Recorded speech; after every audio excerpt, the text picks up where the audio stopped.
Dalam sebuah hadis, Nabi menyebutkan, bila terdengar suara dahsyat terjadi pada bulan Ramadan, maka akan terjadi satu huru-hara pada bulan Syawal. Semua suku akan saling berselisih pada bulan Zulqa'dah. Pertumpahan darah terjadi pada bulan Zulhijjah dan Muharram. Dan apa itu Muharram? Pada bulan itu banyak manusia yang terbunuh. Rasulullah sampai mengulangnya 3 kali. Para sahabat pun bertanya, suara dahsyat apakah itu wahai Rasulullah? Rasulullah menjawab, suara keras yang terjadi pada pertengahan bulan Ramadan, yaitu tepatnya malam Jumat. Itu suara dahsyat yang nanti akan mengagetkan orang-orang yang sedang tertidur, membuat orang yang berdiri menjadi duduk, para wanita terhempas keluar di kamarnya. Maka pada malam Jumat di tahun tersebut banyak terjadi gempa bumi. Jika kalian telah melaksanakan solat subuh di hari Jumatnya, maka masuklah ke dalam rumah, kunci pintu rumah, tutup lubang-lubangnya, lindungi diri kalian dengan selimut, tutuplah telinga kalian. Jika kalian merasakan suara dahsyat, maka agungkanlah Allah dengan bersujud dan berdoa, Subhanal Quddus, Subhanal Quddus, Subhanal Quddus. Orang yang melakukan hal tersebut itu akan selamat, dan yang tidak melakukannya akan tercela. Hadis ini riwayat daripada Nu'aim bin Hammad dalam kitabnya Al-Fitan. Pertanyaannya adalah, benarkah hadis yang disebutkan di atas akan terjadi sebuah dentuman besar pada pertengahan bulan Ramadan? Simak penjelasannya sebagai berikut.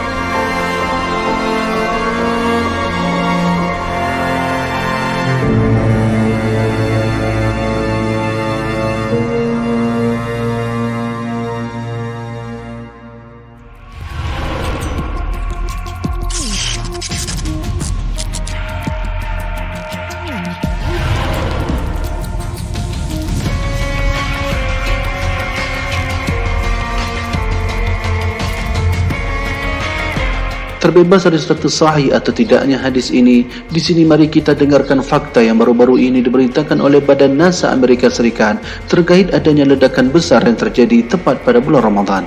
Berdasarkan data yang diperoleh dari Center of Near Earth Object Studies, yaitu NASA, faktanya tak lama lagi akan adanya asteroid yang akan mendekati bumi. Asteroid ini akan tiba di bumi pada Jumat, yaitu tanggal 7 bulan 5 tahun 2020. Tepat pukul 21.48 Sabtu 8 Mei 2020 pukul 4.48 waktu Indonesia Barat. Asteroid ini akan ada pada jarak 4,33 jarak bulan atau 1,66 juta kilometer. Asteroid yang akan menghampiri bumi ini bernama asteroid 2016 HP6.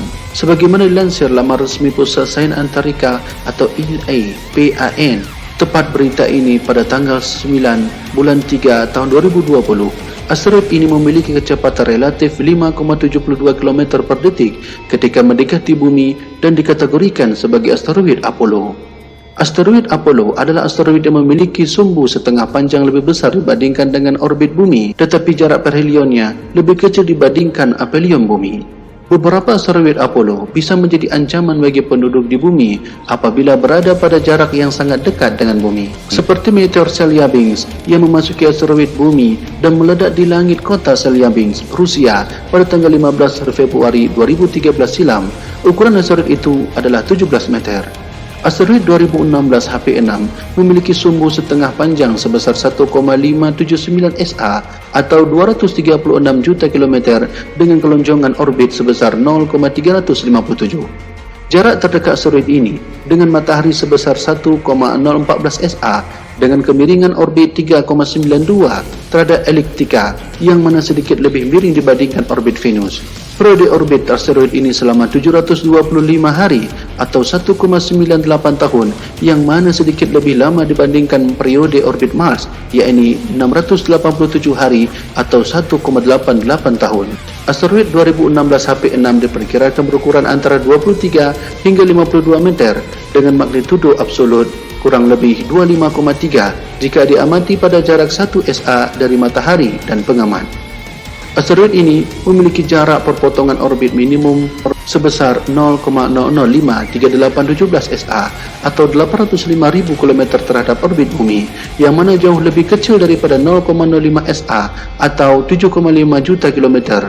Namun magnitudo absolutnya lebih besar daripada kurang lebih 22. Dilansir dari Jet Propulsion Laboratory NASA, lintasan orbit asteroid dapat berubah dikarenakan tarikan gravitasi planet. Saintis percaya asteroid sesatan maupun pepecahan dari tabrakan asteroid lebih awal telah menabrak bumi di masa silam, yang mana berperan penting dalam evolusi planet bumi. Sedangkan menurut Planetary Defense Coordination Office (NASA), jatuhnya asteroid adalah proses alami yang terjadi terus-menerus. Setiap harinya, material 80 hingga 100 ton asteroid jatuh ke bumi dari luar angkasa dalam bentuk debu dan meteor kecil atau pecahan asteroid yang hancur di atmosfer bumi. Setidaknya, dalam 20 tahun terakhir, sensor radar pemerintah Amerika Serikat telah mendeteksi hampir 600 asteroid berukuran sangat kecil, beberapa meter saja, yang memasuki atmosfer bumi sehingga menciptakan bolet atau fireball. Para ahli memperkirakan bahawa benda jatuh alami yang besarnya sama dengan pecahan meteorit di Chelyabinsk terjadi sekali atau dua kali dalam 100 tahun.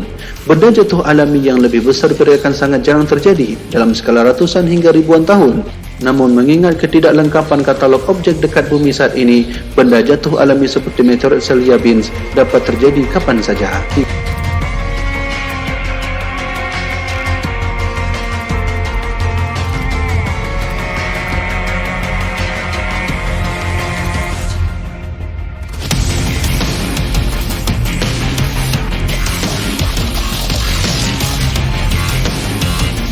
Wallahu a'lam. Dengan data fakta yang datang dari Amerika Serikat, dengan hadis Rasulullah SAW yang telah kita jelaskan di atas, hanyalah Allah yang mengetahui lebih dalam tentang hal-hal gaib yang akan terjadi.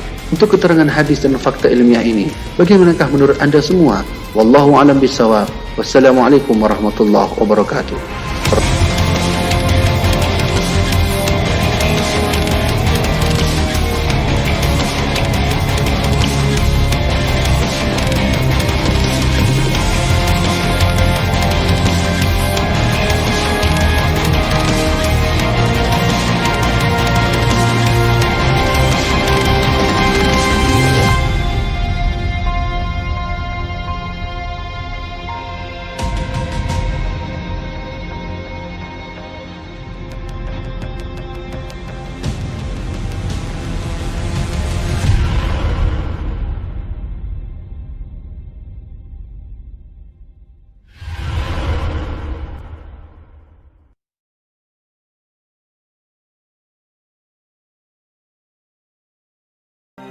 Merebaknya kematian manusia di akhir zaman seperti kambing mati karena penyakit, karena virus. Sekarang karena virus corona, orang matinya kayak gimana kan? Lihat di Cina, tiba-tiba di jalan gebruk, kambing pun begitu, sedang berdiri gebruk, di kandang berjalan gebruk. Lihat di Iran sekarang sudah terjadi.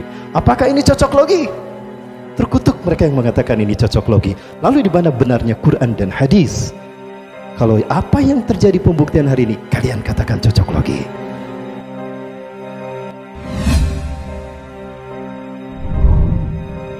Ketika kita minoritas, kita dihabisi.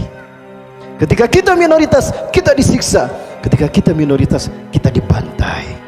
Ujian iman akhir zaman sekarang sedang dialami oleh saudara-saudara kita di Hindu. Setelah Uighur, ada lagi sekarang yang bernama krisis India. Dan ini membuktikan hadis Rasulullah SAW. Ya. Sinfani angzahumullahu min narin. Dua kelompok yang Allah selamatkan mereka dari api neraka. Junudun yuqatiluna al-Hinda. Satu pasukan yang memerangi Hindu, India. Wa junudun alladzina yaqtaluna ma'a Isa ibn Maryam. Orang-orang yang kedua, orang-orang yang berperang bersama Isa bin Maryam. Dua golongan ini adalah golongan yang dibebaskan Allah dari siksa api neraka. Dan ini sudah terjadi kan? Mereka sudah membantai saudara-saudara kita. Muslimin muslimat disiksa pakai parang, kemudian dibakar.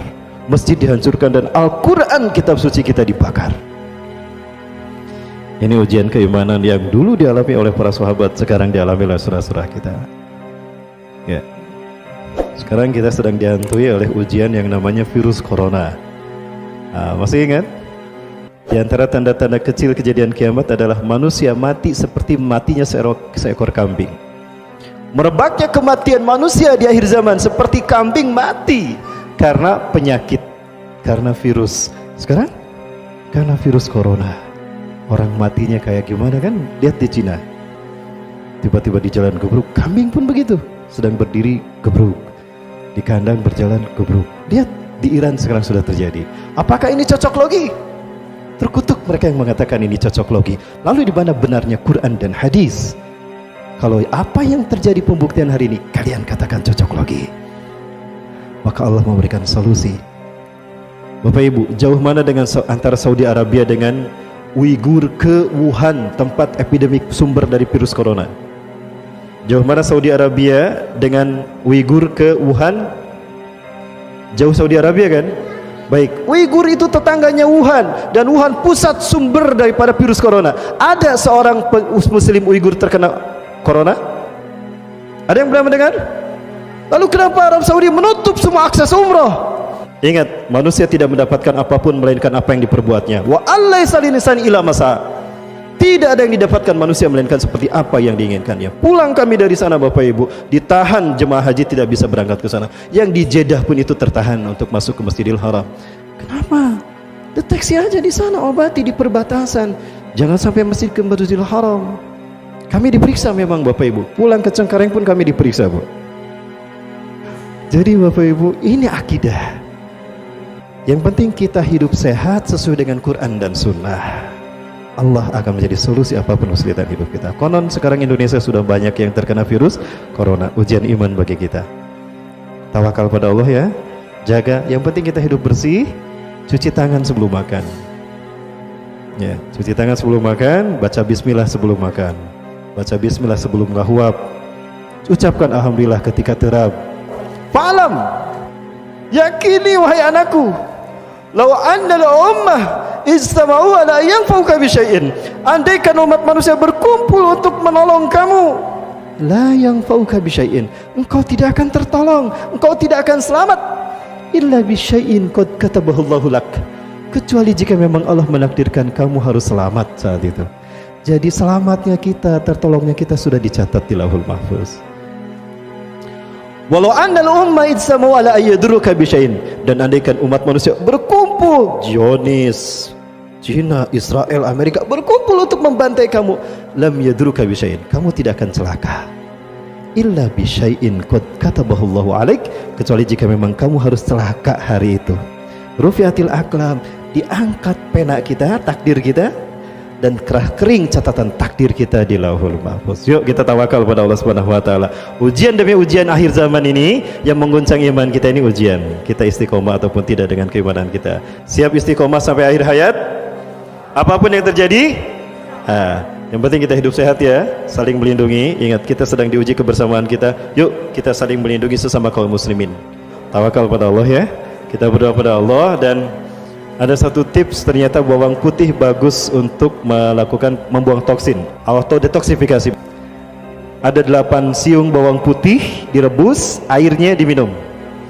Itu cukup untuk menciptakan sistem imun pada tubuh kita, melindungi kita dari virus corona. Ya, dulu rame virus SARS, MERS, tapi tidak, udah gitu lep. Ini propaganda politik dunia.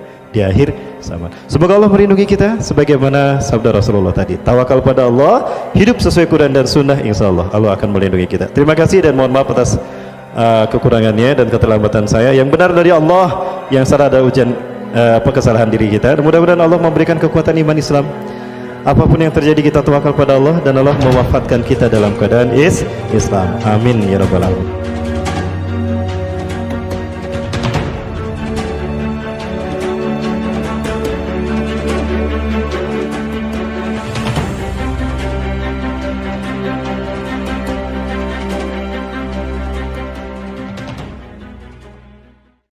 Demi Allah, selama aku bersama Rasulullah SAW, aku mendapatkan banyak ilmu.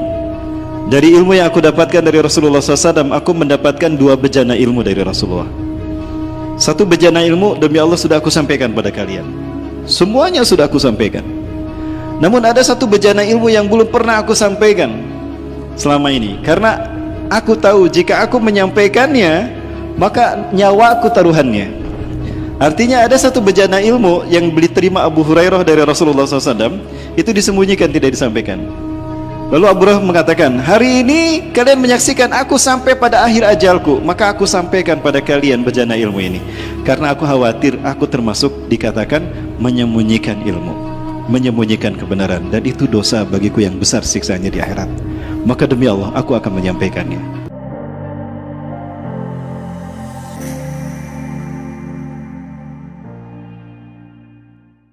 Pertama, Baik Bapak Ibu yang mati Allah, nah kita melihat ada 3 bangsa yang disebutkan di sini.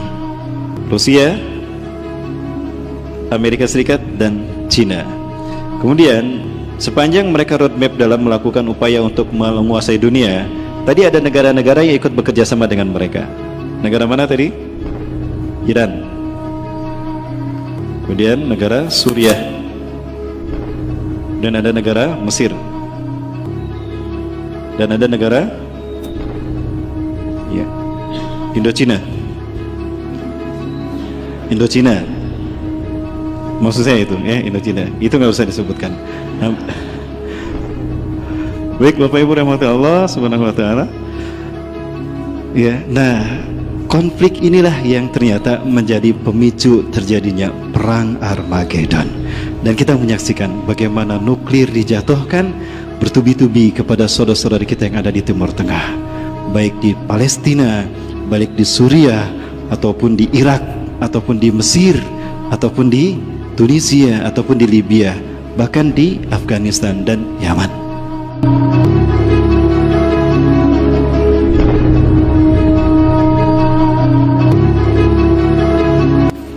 Fitnah akhir zaman. Bapak Ibu rahmati Allah, menjelang wafatnya Abu Hurairah, demi Allah, selama aku bersama Rasulullah SAW, aku mendapatkan banyak ilmu. Dari ilmu yang aku dapatkan dari Rasulullah SAW, aku mendapatkan 2 bejana ilmu dari Rasulullah. 1 bejana ilmu, demi Allah, sudah aku sampaikan pada kalian. Semuanya sudah aku sampaikan. Namun ada 1 bejana ilmu yang belum pernah aku sampaikan selama ini, karena aku tahu jika aku menyampaikannya, maka nyawa aku taruhannya. Artinya ada 1 bejana ilmu yang diterima Abu Hurairah dari Rasulullah SAW, itu disembunyikan, tidak disampaikan. Lalu Abu Hurairah mengatakan, hari ini kalian menyaksikan aku sampai pada akhir ajalku, maka aku sampaikan pada kalian bejana ilmu ini, karena aku khawatir aku termasuk dikatakan menyembunyikan ilmu, menyembunyikan kebenaran, dan itu dosa bagiku yang besar siksanya di akhirat. Maka demi Allah aku akan menyampaikannya. Maka kemudian Abu Hurairah menyebutkan 1 demi 1 hadis-hadis dari bejana ilmu tadi. Yang kedua, beberapa hal yang menarik di sini. Abu Hurairah mengatakan, menyebutkan beberapa nama. Ya, nama-nama yang disebutkan oleh Abu Hurairah ini menyebutkan kucing besar.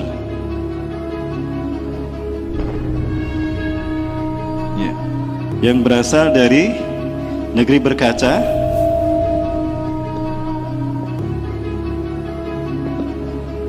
Ya, kemudian juga menyebutkan kata Rus atau Al-Rus. Yang kedua, Abu Hurairah menyebutkan bahwa Rasulullah SAW menyebutkan sebuah negara yang dipimpin oleh ratu besar, seorang ratu besar.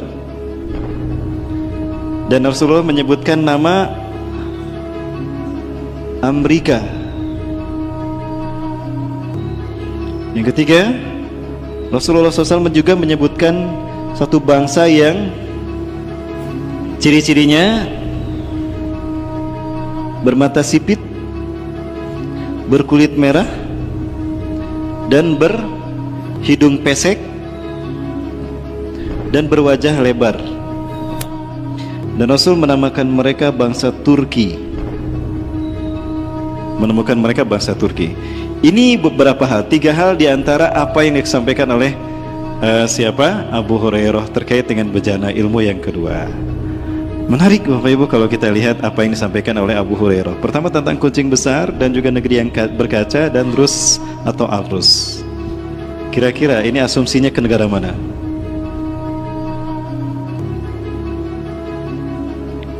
Rus atau Al-Rus? Kalau saya lebih kepada Rusia. Ya, Rusia. Rusia ini negara yang juga punya musim salju. Ya, dan saljunya ini menjadi bagian dari aktivitas hidup mereka yang terkesan ini menjadi kaca bagi mereka. Mohon maaf, mungkin asumsi saya salah, silakan. Berbeda pendapat silakan. Ya. Dan kucing besar di sini asumsi saya kepada Vladimir Putin. Dia punya ambisi untuk menguasai Timur Tengah, mengalahkan Amerika. Dia curi start dan ini berhasil. Perhatikan saja para sekalian. Dalam beberapa foto ini, dia berhasil mengambil hati dari pemimpin-pemimpin Arab yang ternyata Putin ikut membantu dalam resesi atau dalam konflik yang terjadi di negara mereka. Bukankah Rusia juga ikut membantai kaum muslimin bersama dengan rejim Bashar Assad pasukannya untuk membantai kaum muslimin kan? Di Idlib, di Homs, ya, di Latakia, di mana lagi di Aleppo, perempuan sekalian. Nah, kemudian ternyata Vladimir Putin pula pernah bekerjasama dan membantu Abdul Fattah As-Sisi untuk berkuasa dan menggulingkan Muhammad Morsi. Begitu pula dengan Israel. Ya, karena Israel berada di satu negara bagian dari negara wilayah Syam, maka Putin pun melakukan hubungan erat, menjalin hubungan erat dengan Israel, yang memang sejak awal sudah getol melakukan upaya untuk menciptakan the New World Order, tata dunia baru, mewujudkan hegemoninya menguasai dunia. Yang dia ingin Israel memang dunia, tapi titik tolaknya adalah Palestina. Karena dalam pandangan Israel, Palestina adalah jantung dunia. Dia menguasai, menghubungkan tiga benua, benua Amerika, benua Afrika, Mesir dan Afrika, benua Eropa, dan benua Asia. Ya, dalam teori jantung dunia, siapapun yang menguasai Palestina, dia akan menguasai dunia. Nah, Israel menguasai Palestina. Maka Vladimir Putin yakin dia tidak bisa mengalahkan Israel dalam hal ini untuk menguasai Palestina. Maka tetap Palestina serahkan pada Israel, cuma ada kerjasama bersama Vladimir Putin. Dan dibuatkanlah MOU untuk menguasai, tetap menguasai berdampingan menguasai Timur Tengah. Ya, MOU dan kesepakatan yang mereka buatkan kemudian diserahkan kepada bangsa yang menjadi eksekutor di lapangan. Siapa dia? Iran. Ya, Iran. Ya, dan Vladimir Putin pun menjalin kerjasama dengan bangsa Iran. Dia sangat mesra untuk menyatakan hasrat keinginannya untuk menguasai Timur Tengah. Maka Iran membantu kuat apa yang ditawarkan oleh Vladimir Putin. Karena jika Israel sepakat, maka Iran pun sepakat. Karena antara Israel dan Iran itu setali tiga uang, 11-12. Di mana ada Iran, di sana ada Israel. Di mana ada Syiah, di sana ada Zionis. Ya, karena Syiah ciptaan Yahudi, Bapak Ibu, baik secara ideologi ataupun secara politik. Secara ideologi, Syiah diciptakan oleh Abdullah bin Sabah di zaman Ali bin Abi Thalib radhiyallahu anhu, sahabat Rasulullah SAW. Ya, setelah diusir oleh Ali, tadinya mau dibunuh, tidak jadi, diusir oleh Ali, lalu di Madain dia menciptakan sekte Syiah Sabaiyah. Itu sekte Syiah pertama di muka bumi. Ya, tapi orang Syiah sekarang menutup-nutupi itu. Oh, nggak ada Syiah, nggak ada Abdullah bin Sabah dalam Syiah, padahal ada. Padahal itu penciptanya.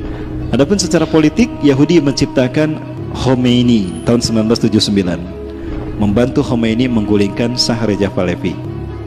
Ya, sampai dunia ikut mengacungkan jempol. Bahkan Dr. Yusuf Qaradawi ikut mengacungkan jempol selamat kepada Khomeini. Tapi begitu tahu ternyata Khomeini akidahnya Syiah, Dr. Yusuf Qaradawi meminta maaf dan bertobat, menyatakan diri saya bertobat pada Allah atas jeroan yang salah dari saya. Kalau dulu mengira Khomeini akan memenangkan Islam dan kaum muslim, ternyata bagian dari Yahudi. Baik. Dan berikutnya, Syiah berambisi untuk menyebarkan ajarannya melalui tahapan-tahapan yang digagas oleh Khomeini. Program 50 tahunan yang hari ini sudah sampai pada tahap kelima. 50 tahun ini dibagi menjadi 5 tahap, artinya satu tahap 10 tahun. Dan sekarang ada tahap kelima, tahap mereka memetik hasil, memanen hasil kerja mereka di dunia. Dan yang terakhir yang akan mereka petik itu adalah Asia. Negara Asia pun dilik oleh Iran untuk bekerjasama dalam mengejarkan revolusi Syiah ini. Yang terkuat adalah negara Ini streaming ya? Baik, tidak mengarah ke sana tapi mengarah ke saya.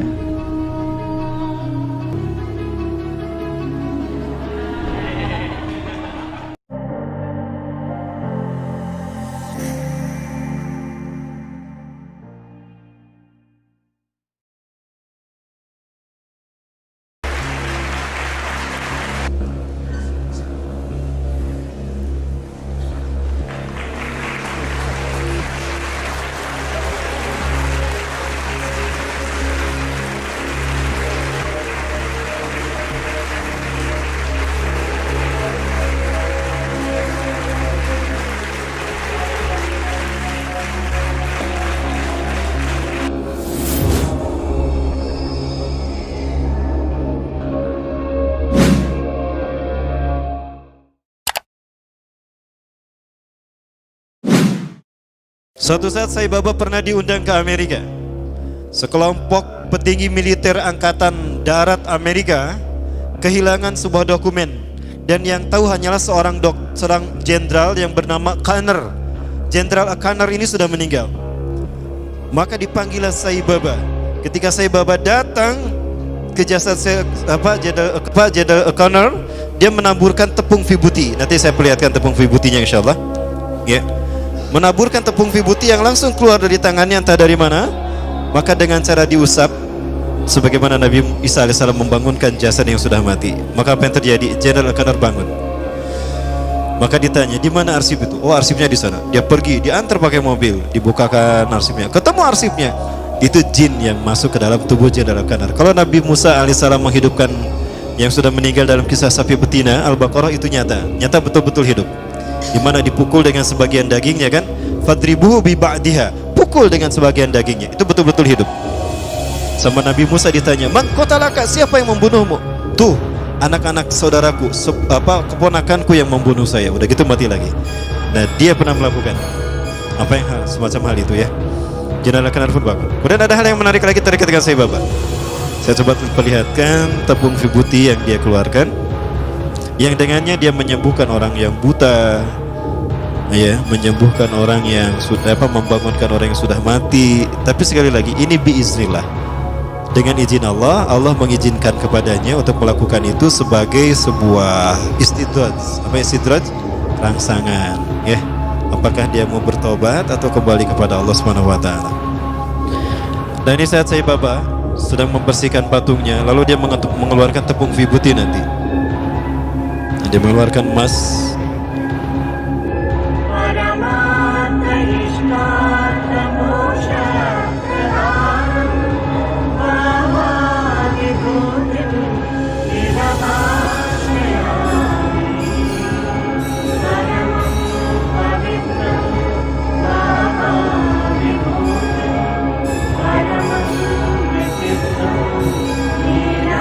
Seseorang berani menjual rumahnya, menjual mobilnya demi mendapatkan tepung vibuti walaupun hanya setitik saja.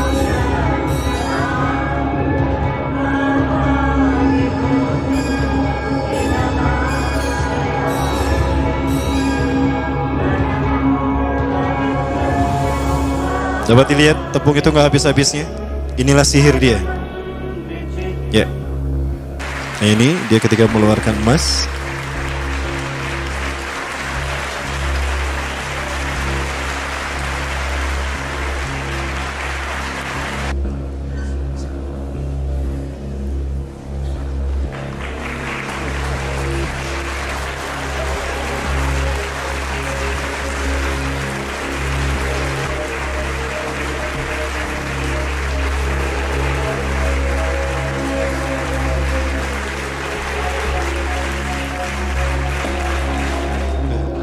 Rasulullah SAW menyebutkan Samiri atau Dajjal itu dia mandul, tidak suka kepada lawan jenis, dan dia tidak menikah. Termasuk Sai Baba juga sama, dia ngejomblo seumur hidup. Ya, jadi sudah.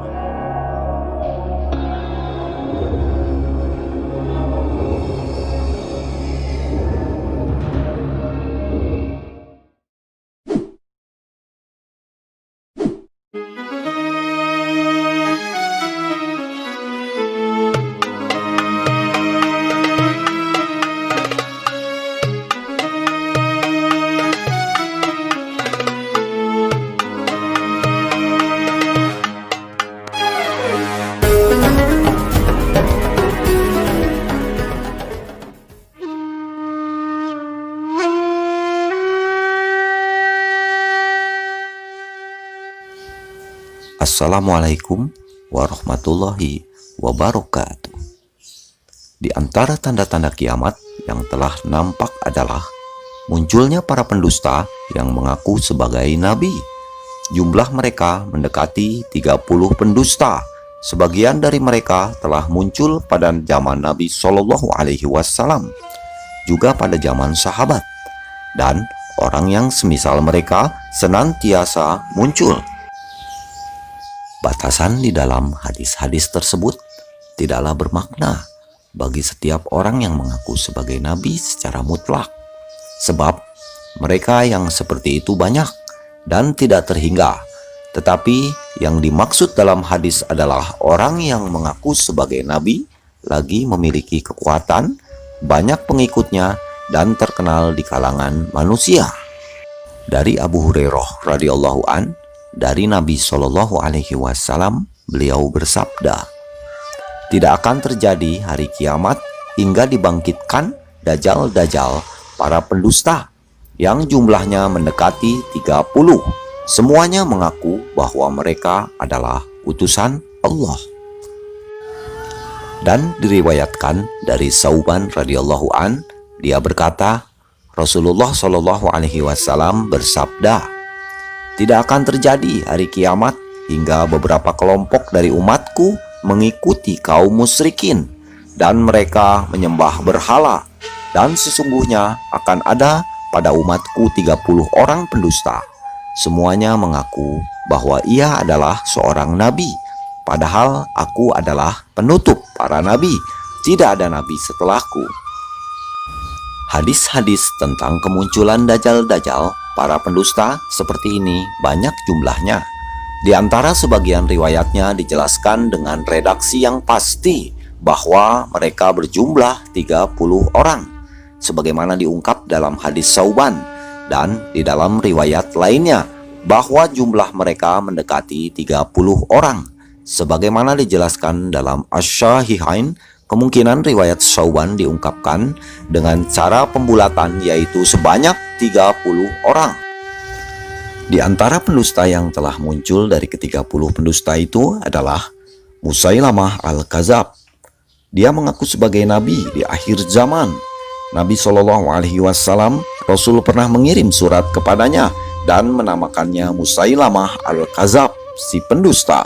Pengikutnya banyak dan kejahatannya semakin menjadi terhadap kaum muslimin, sehingga para sahabat memeranginya di zaman Abu Bakar Asy-Siddiq radhiyallahu an pada perang Yamamah yang masyhur. Demikian pula muncul Al-Aswad Al-Anasi di Yaman. Dia mengaku sebagai nabi, lalu para sahabat membunuhnya sebelum Nabi Shallallahu Alaihi Wasallam wafat. Muncul pula Sajah yang mengaku sebagai nabi dan dinikahi oleh Musailamah. Tak kala Musailamah mati dibunuh, dia Sajah kembali memeluk Islam.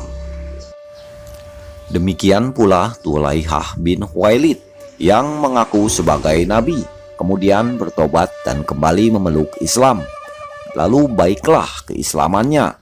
Kemudian muncul Al-Mukhtar bin Abi Ubaid As-Saqafi.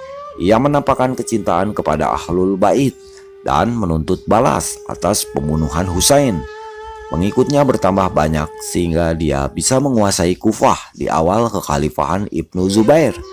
Kemudian syaitan menyesatkannya sehingga dia mengaku sebagai nabi dan Jibril turun kepadanya menyampaikan wahyu. Di antara hal yang memperkuat bahwa dia termasuk para pendusta adalah riwayat Abu Daud setelah beliau menyebutkan hadis Abu Hurairah yang terdapat dalam Asy-Syahihain. Terdapat tentang para pendusta Dajjal diriwayatkan dari Ibrahim An-Nakhai, sesungguhnya beliau berkata kepada Ubaidah Asy-Salmani, apakah engkau melihat bahwa dia termasuk ke dalam golongan mereka? Maksudnya Al-Mukhtar. Dia menjawab, Ubaidah berkata, adapun dia termasuk para pemimpinnya.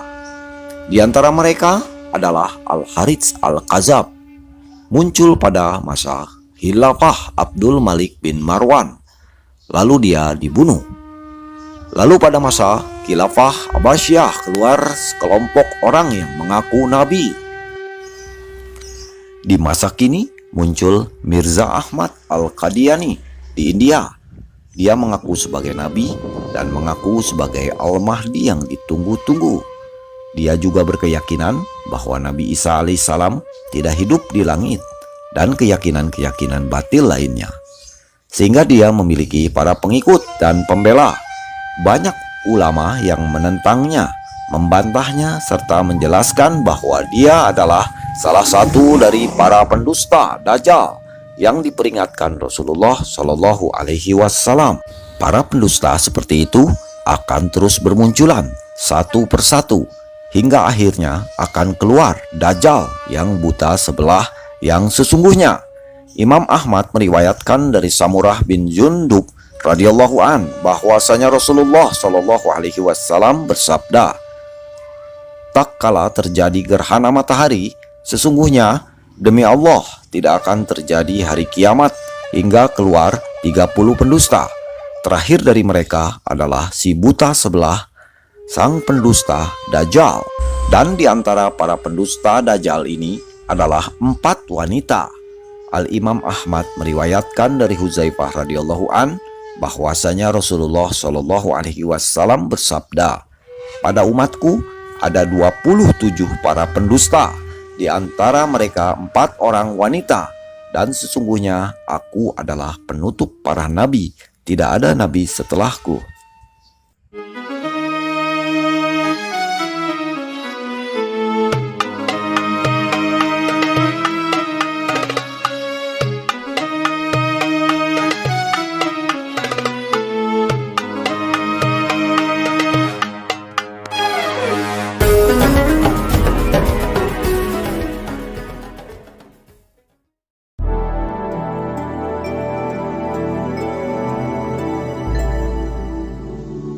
Assalamualaikum warahmatullahi wabarakatuh.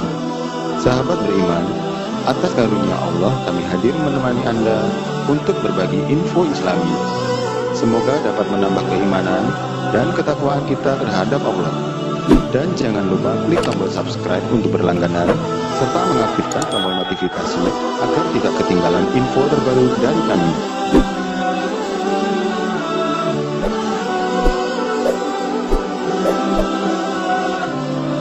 Tanah suci Mekah menjadi salah satu tempat yang paling ingin dikunjungi oleh umat Islam di seluruh penjuru dunia. Apalagi kalau bukan untuk beribadah di hadapan Ka'bah pada Masjidil Haram. Lantunan doa pun terpanjat ketika berada di depan Ka'bah. Tak heran apabila banyak orang dari berbagai suku dan negara berkumpul dan bersimpuh di rumah Allah. Beberapa waktu yang lalu, seorang jamaah asal Malaysia bernama Moh Ali sedang melakukan ibadah di depan Ka'bah. Ia menemui banyak kaum muslimin yang berlalu lalang dan berdoa kepada Sang Maha Kuasa. Saat itu tepatnya pada Rabu tanggal 31 Mei 2017, saat sebelum memasuki waktu sholat duha, Moh Ali sedang memanjatkan doa. Tak sengaja ia melihat sosok yang menarik perhatiannya. Moh Ali bertemu dengan seorang lelaki yang mengenakan jubah berwarna hijau. Tidak seperti jamaah lainnya, jubah yang dikenakan pria tersebut terbuat dari potongan kain terjahit. Jahitan dari jubah sang pria juga tampak seperti jahitan lawas yang dibuat dengan tangan. Meski terlihat sederhana, pria ini mampu menarik perhatian Moh Ali. Pasalnya, pria itu tampak khusyuk berzikir dan berdoa. Beralaskan sajadah berwarna hijau, ditemani tasbih dan tongkat yang tergeletak, sesekali pria itu tersenyum membalas sapaan dari para pegawai Masjidil Haram. Para pekerja di Masjidil Haram tampak menghormati sosok berjubah hijau. Hal tersebut membuat Moh Ali berpikir, siapakah sosok tersebut? Mengapa begitu disegani para pegawai di Masjidil Haram? Moh Ali pun mengunggahnya di akun Facebook pribadinya. Postingan tersebut menjadi viral di media maya. Pada kolom komentar, netizen ikut berkomentar mengenai sosok pria berjubah hijau. Ada yang menyebut bahwa pria tersebut merupakan seorang wali. Hal tersebut terlihat dari tingkah sang pria yang disegani. Selain itu, jubah yang terlihat seperti pakaian masa lampau ini pun memperkuat anggapan tersebut. Di sisi lain, terdapat netizen yang menilai sosok tersebut adalah keturunan Bilal bin Rabah. mengingat tasbih yang ia pakai berjumlah 1000 butir. Kendati demikian, ada netizen yang mengungkapkan bahwa pria berjubah hijau tersebut diklaim sosok Nabi Khidir atau seorang guru Nabi Musa alaihissalam yang sebagian menilai masih hidup di dunia. Nabi Khidir sendiri kerap mengenakan pakaian serba hijau. Tidak ada yang mengetahui secara pasti siapakah sosok pria yang berjubah hijau tersebut. Setiap netizen memiliki prasangka sendiri-sendiri. Lalu bagaimana menurut Anda? Silahkan tuliskan pendapat Anda mengenai pria tersebut di kolom komentar.